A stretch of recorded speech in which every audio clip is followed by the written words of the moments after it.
Ladies and gentlemen, please welcome Governor Dannel Malloy from Connecticut.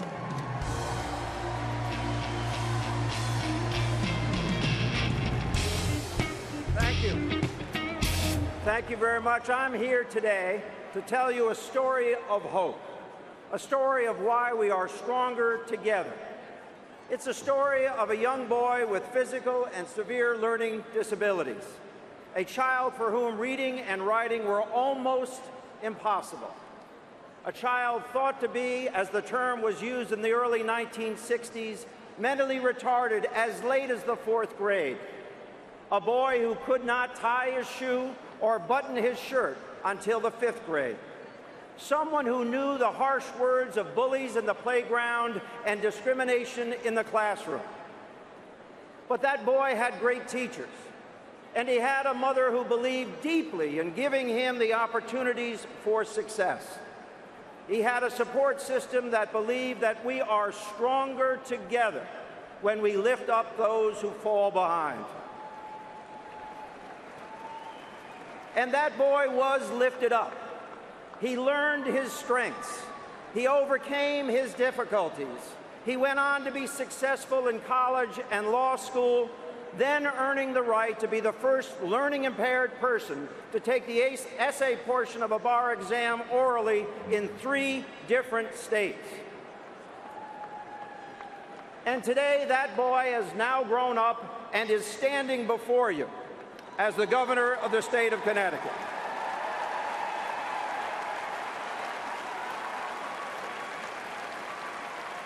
And proud to be addressing the Democratic National Convention.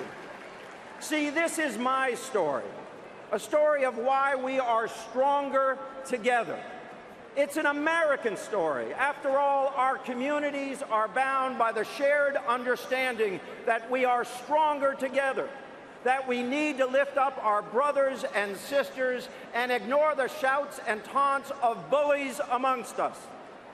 That is one reason why I'm a Democrat, and that is why I am proud to support Hillary Clinton for President of the United States.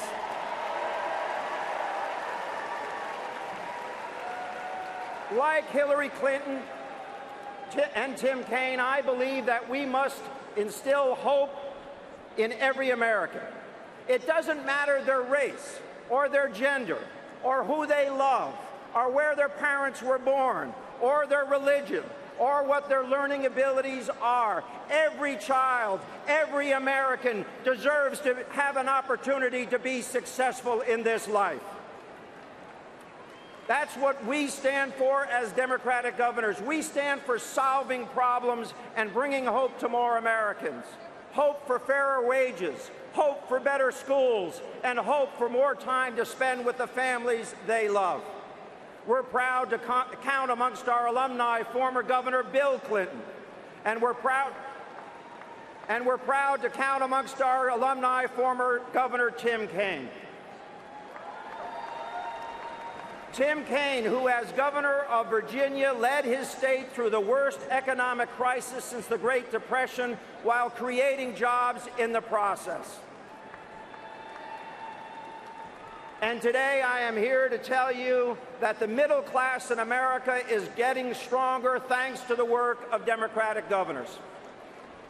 In Washington, D.C., Republicans will block any innovative idea that has a scarlet letter D for Democrat next to it. But in the states run by Democratic governors, we're about solving problems. Every day we work to create jobs and improve access to quality education and expand opportunities for Americans. That's exactly what we've done in Connecticut. We've added over 100,000 jobs while raising the minimum wage.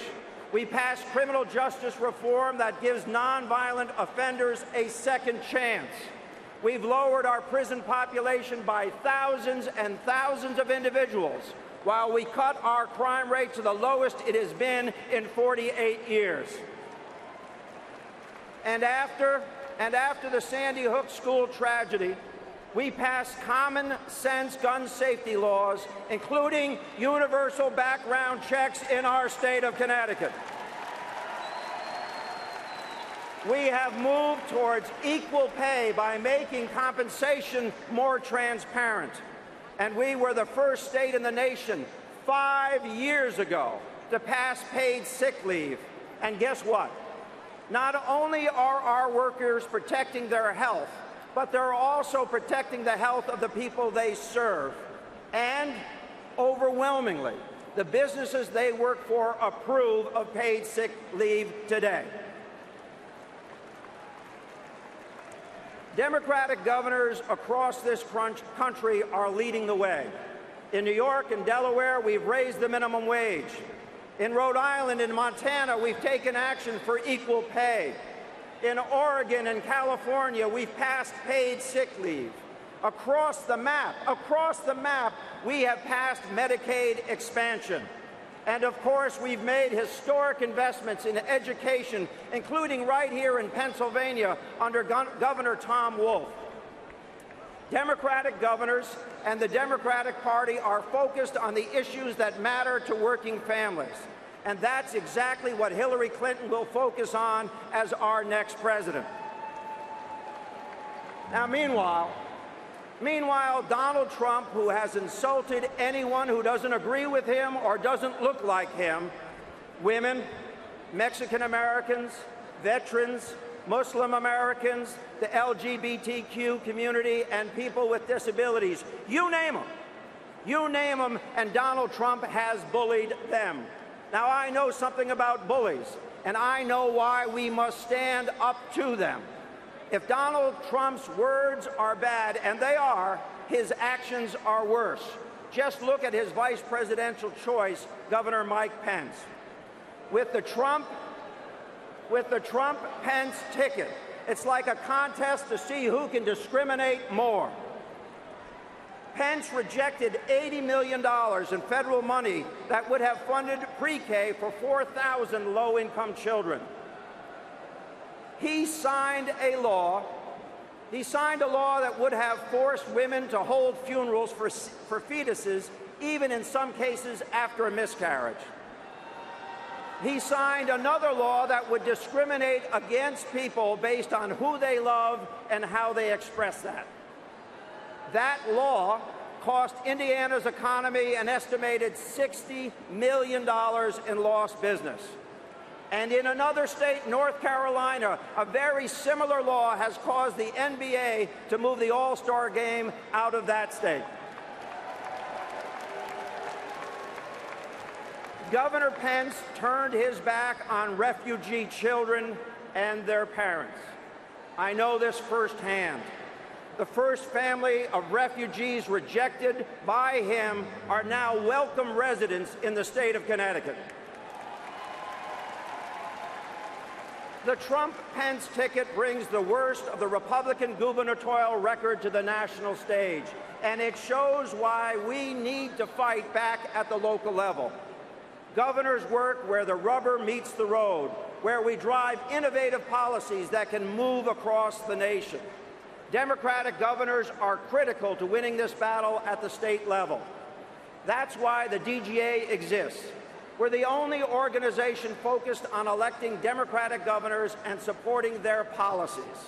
We're fighting for these policies today, and we're fighting for the future by focusing on winning back governor seats before redistricting occurs in 2020. You all know this. You know that the Republicans rigged the map in 2010. That's why we need strong Democratic governors to fight for fair maps and the policies that we all believe in and that should be coming out of the Congress of the United States. Together we can and will help lift up every American so that they can live the American dream. Because we as Democrats believe that we are stronger together. God bless you and thank you very much.